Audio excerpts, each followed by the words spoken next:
18, se for energia elétrica, São Paulo e Minas 18, Espírito Santo 25, Paraná 27, Rio Grande do Sul 17.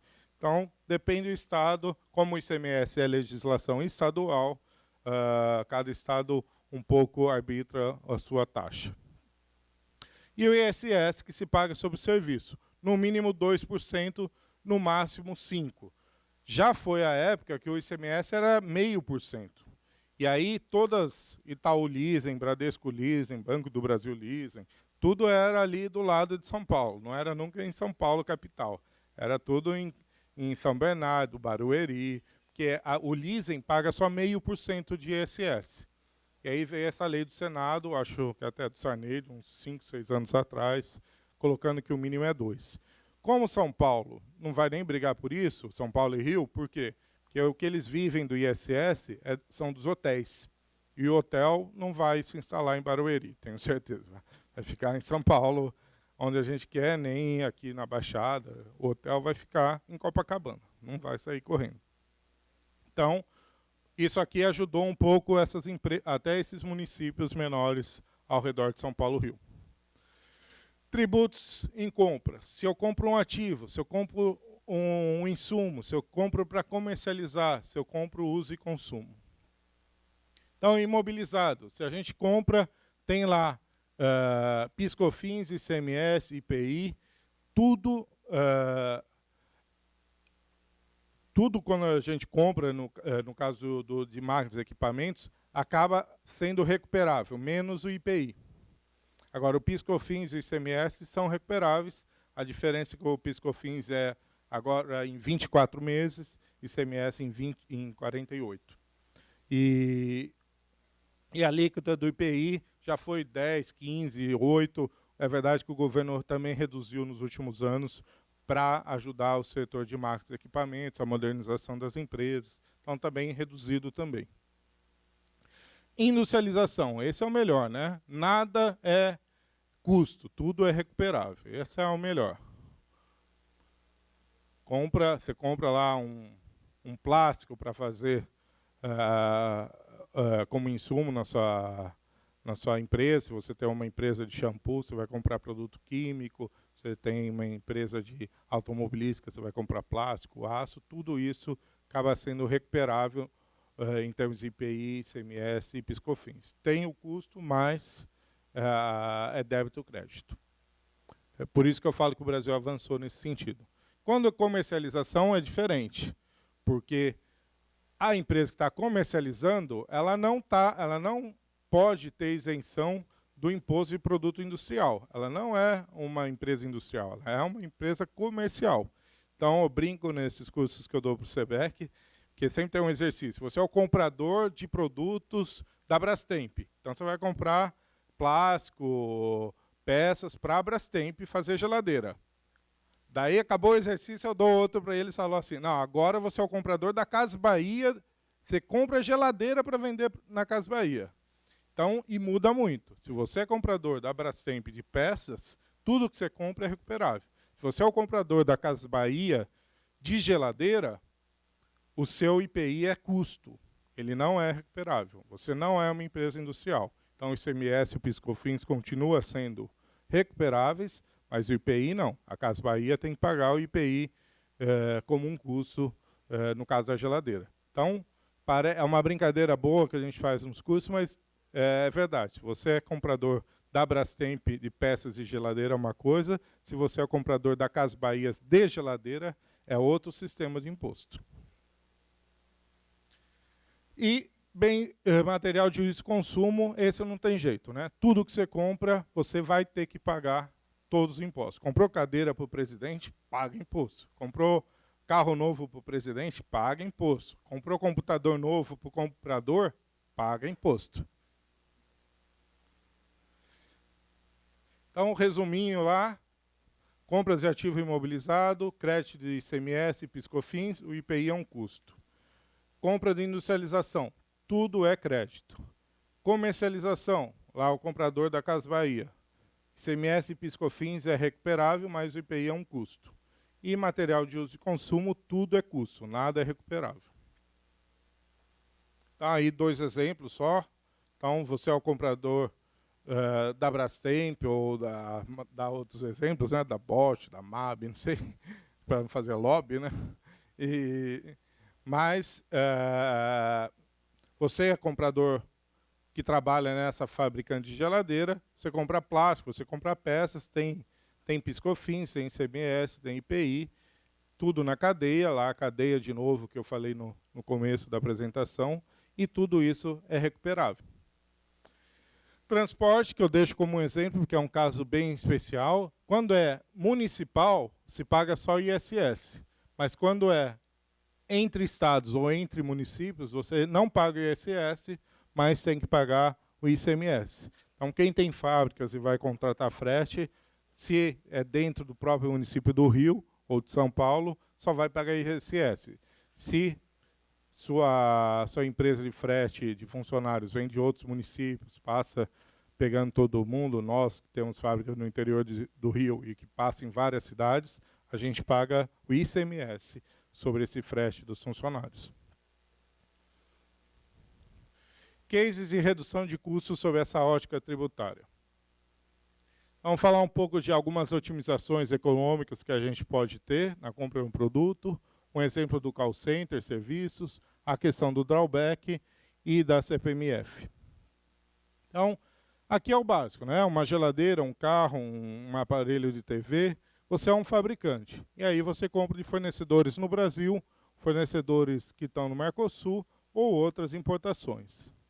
Então, no dia a dia, o comprador no Brasil vai comprar e tem que pensar nas questões de ICMS, PIS/COFINS, a gente vai falar de lei do bem daqui a pouco, se tem oportunidades que a gente consegue fazer com esse fornecedor local.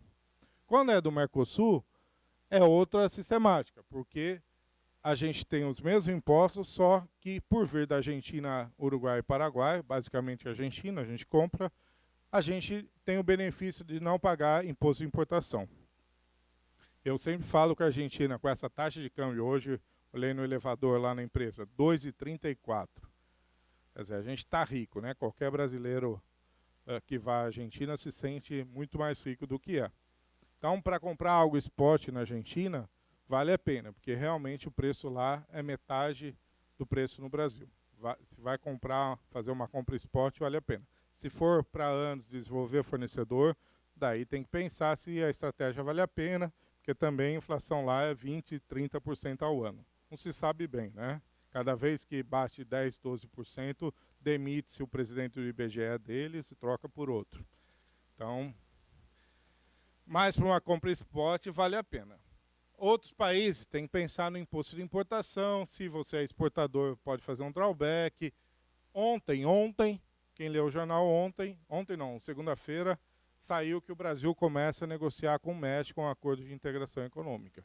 Isso vai ser muito interessante. Você pensar que fornecedores mexicanos já têm um nível de qualidade para atender mercado americano, com dólar, são uma economia dolarizada, o dólar é 1,68, e sem pagar imposto de importação, é só fazer a conta do fretezinho, né? Se compensa ou não trazer do México.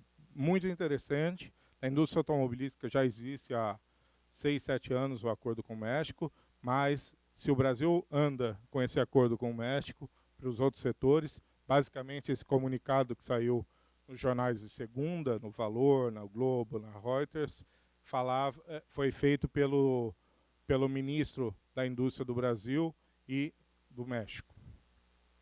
Preste atenção nisso daqui para frente. Taxa de câmbio é um imposto perverso ou uma oportunidade, né? A gente sabe que o Brasil hoje está supervalorizado. O índice Big Mac fala em 40% de valorização no mercado de câmbio brasileiro, enquanto a China está 40% subvalorizado. Então, nos Estados Unidos, um Big Mac custa $3,71, no Brasil custa $5,26 e na China custa $2. Isso pode ser um custo ou uma oportunidade. Oportunidade no sentido que a gente pode modernizar nossas empresas, trazer mais equipamentos a uma taxa de câmbio de 1,68, 1,70, aí incentivar o global source dentro das nossas empresas, mas tem a relação com os fornecedores locais e a dificuldade que eles têm hoje para ser competitivos com uma taxa de câmbio tão baixa e que pode-se até romper parcerias para você escolher um fornecedor lá fora, etc. Então tem que pensar muito até onde há uma oportunidade, eu acho, para modernizar maquinário, etc. É uma oportunidade, sim, mas cuidem bem de manter parceria com seus fornecedores locais e não trocar por uma taxa de câmbio bonitinha de 1,70, porque isso pode não durar para sempre. E até porque a gente, acho, como comprador, tem que defender a indústria local. O algodão, o Brasil esse ano teve o direito pela OMC de retaliar os Estados Unidos, um processo que vem do ano 2000, 2001. Então, o Brasil ganhou o direito de criar barreiras aos produtos americanos por uma questão do algodão de 2000, 2001. Então, o que o Brasil fez? Ali em maio, depois parou, está ainda em negociação, mas o Brasil publicou uma medida aumentando o imposto de importações. Tecido de algodão, automóveis, congeladores, leite em pó, cosmético, trigo. Por causa do algodão, a gente aumentou leite em pó, cosmético, tudo. Naquele momento, de 20 para 40, vê? Leite em pó, 28 para 48. Naquele momento, justo aquela semana, eu estava dando esse curso em São Paulo e era um pessoal, tinha 2, 3 compradores e fábricas ali, quem conhece o interior de São Paulo, de Limeira. E ali eles são bem, Americana, Limeira, perto de Campinas, e ali eles têm grandes indústrias têxteis. E aí o cara fala, puta, meu tecido de algodão agora, como que eu faço? De 26% para 100%. Então, é complicado. A gente, por um problema do algodão, chegou lá no fio dele. Por um problema do algodão, quem compra materiais de cosméticos passou de 18 para 36. Então, o comprador da L'Oréal aqui, comprador do Boticário, sofreu o impacto do aumento do algodão que, do ano 2000, 2001, 10 anos depois. O caso do call center, que a gente vivenciou dentro da empresa até. Então, você tem os fornecedores em São Paulo que pagam 5% do ISS. A ideia foi mudar esse fornecedor para regiões, São Bernardo ou Baixada Fluminense, no Rio, já pagando 5% que pagava em São Paulo, passamos para 2% de ISS. Um ganho que não prejudicou o fornecedor e, ao mesmo tempo, ajudou os dois aí a reduzir impostos. E, ao mesmo tempo, teve outros ganhos, como mão de obra e custos de aluguel, que eram mais baratos nas cidades vizinhas. Então, quando você desenha a sua cadeia de serviço, você descobre essas coisas e sabe que pode tentar uma ação que reduziu em 3% o nosso custo. O drawback, essa matéria do Globo que sempre fala, e saiu agora, domingo, essa é de 2005, domingo agora, quem pegou o Globo de domingo fala que os produtos aqui, dá vários exemplos, são mais caros aqui do que lá fora. E culpa bem a carga tributária. Então, o que acontece? Quando você exporta, você não paga vários impostos, nem ICMS, IPI, PIS/COFINS para exportar, mas, além de tudo, você se recupera de impostos de importação que você possa ter adquirido para produzir. Então, eu explicava para o repórter, que nunca publicou a retratação, porque ele queria dizer que aqui é mais caro. Mas para falar, bom, um produto custa 100 fabricado no Brasil. Ele traz 50% que vem de fora. E 50% ele produz aqui localmente, compra de fornecedores locais. Dá 100. Mais PIS/COFINS, mais ICMS, mais IPI, esse carro sairia por R$ 152 ao cliente brasileiro. Esse mesmo carro, feito pela Fiat em Betim, pela Peugeot no Rio de Janeiro, pela Ford na Bahia, ele custa, para mandar para a Argentina, o 50 local se mantém, mas o 50 importado ele já ganha 18%, porque ele não paga o imposto de importação. Já vira 92 contra 100. O argentino paga já 8% mais barato do carro feito pela GM ali no Rio Grande do Sul do que do lado de lá da fronteira. Então, quem compra do lado de lá da fronteira, ao invés de Porto Alegre, paga 8% a menos já. Só que depois ainda tem os impostos da Argentina. Lá tem um IVA de 21%. Então, o carro, para o argentino, sai em torno de 111, enquanto para o brasileiro, 152. 27%. O mesmo carro fabricado no Brasil, mandado para o Chile, para o Paraguai, para a Argentina, sai 25, 30% mais barato. Então, o comprador tem que saber que se você é comprador de uma empresa que exporta muito, você tem direito de se recuperar dos seus impostos via drawback, via recoff, via várias formas que hoje existe, a linha azul, que te permite recuperar os impostos de importação, no caso da sua empresa ser exportadora. A lei do bem. A lei do bem é bem nova, 2006, 2007, e muitas empresas já estão, e que permite você pagar 50% do IPI sobre máquinas e equipamentos. Então, o IPI é um custo para quem compra máquinas e equipamentos. Quem é comprador de CAPEX aqui sabe. É um custo.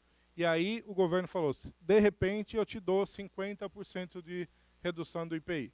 Tem outras deduções, que é mais lá para a área fiscal, contábil, que é de deduções sobre imposto de renda, remessa de royalties e tal, que não importa tanto ao comprador. Mas a redução do IPI é bem importante. É visando a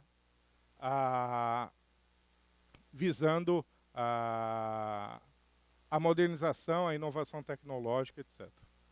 Finalizando, falar do comércio exterior, as formas de importação, temporária, definitiva.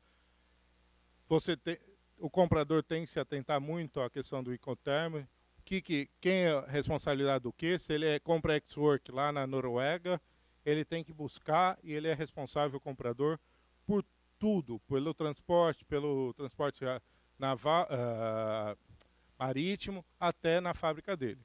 Se ele compra DDP, o cara entrega dentro da fábrica dele, então o vendedor é responsável por tudo.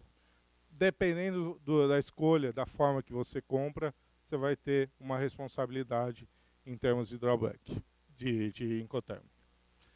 Então aí alguns exemplos, de novo, de Incoterm. Compra ex-work, a entrega pelo fornecedor é dentro do estabelecimento dele. E aí o comprador assume todos os riscos.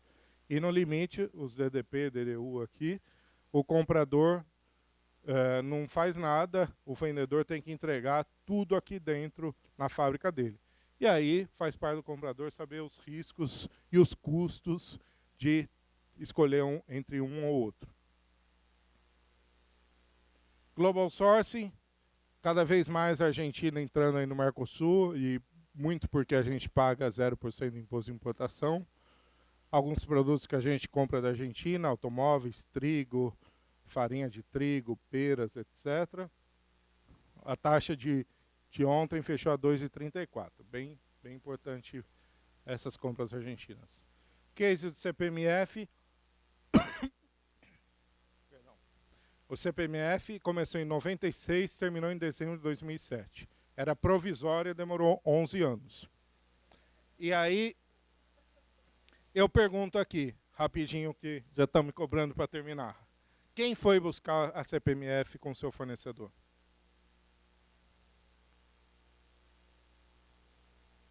Parabéns. Oh, mais um, 3.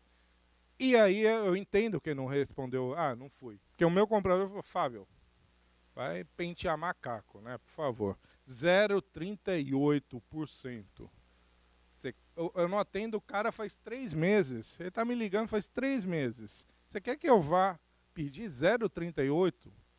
Falei, 0,38% eu não quero que você vá pedir. Mas 1% eu quero que você vá pedir. Lá, a gente compra de um fornecedor, comprava por 100. Tinha 0,38 lá de CPMF. Mas esse fornecedor comprava 70 do nível 2. E aí tinha 0,27 lá. De 0,38 já foi para 0,65. E esse que a gente comprava 70, comprava 40 de outro.